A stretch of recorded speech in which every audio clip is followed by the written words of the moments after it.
Okay, we're gonna roll right into our post race for tonight's 57th annual Coca-Cola 600 here at Charlotte Motor Speedway. Our race runner-up is Kevin Harvick. He drives the number 4 Jimmy John Chevrolet for Stewart Haas Racing. And Kevin, certainly your car got much better there towards the end of that race.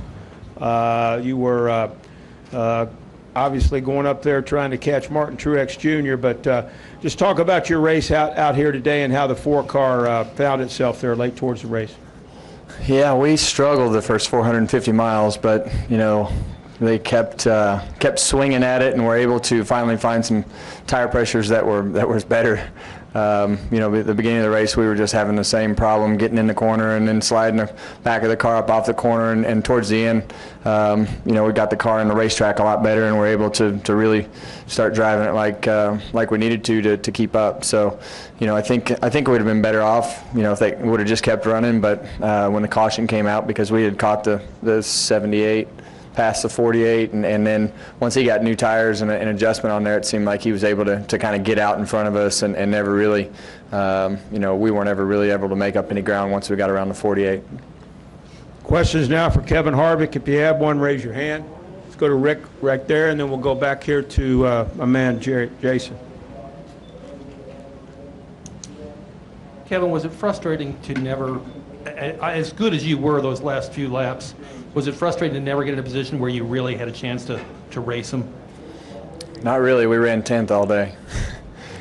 So I'm just really, really happy with when you're able to take a 10th place car, at best, for the first 450 miles and make adjustments on it. I mean, those are huge gains. I was just happy we were competitive at the end of the race.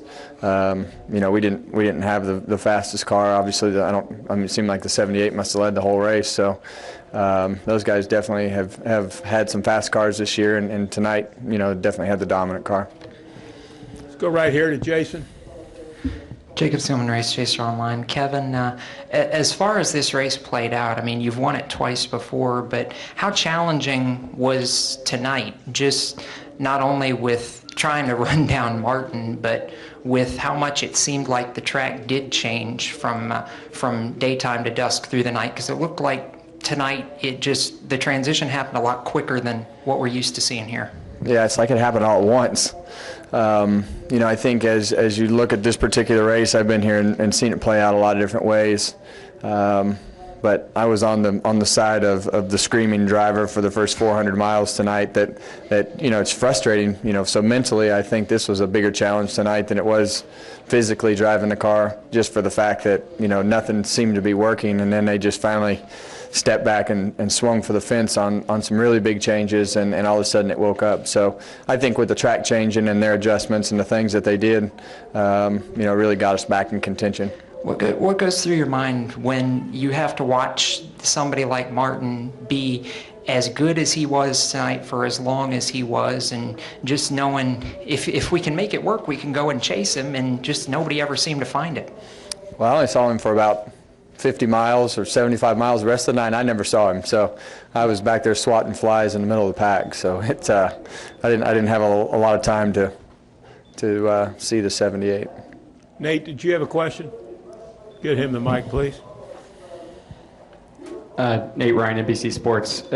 Kevin, comparing the racing tonight versus last Saturday night, I realize it's hard to judge when one guy dominates, but did you feel as if going back to the old package with the skew made a difference in terms of like how comfortable the cars were? Were they sliding less? It seemed like there was a little less passing toward the front. Granted, one guy dominates, but it seemed like it was a little different. Yeah, I'd have to really go back and think about that. I think obviously, with the smaller spoiler and the less skew and the things that we're getting ready to do, I think everybody wants to go in that direction. I didn't really, the All-Star race is just so much different. I don't know if it's a fair assessment of was it better or was it worse. I think both nights we've seen good racing. We were able to pass tonight with our car.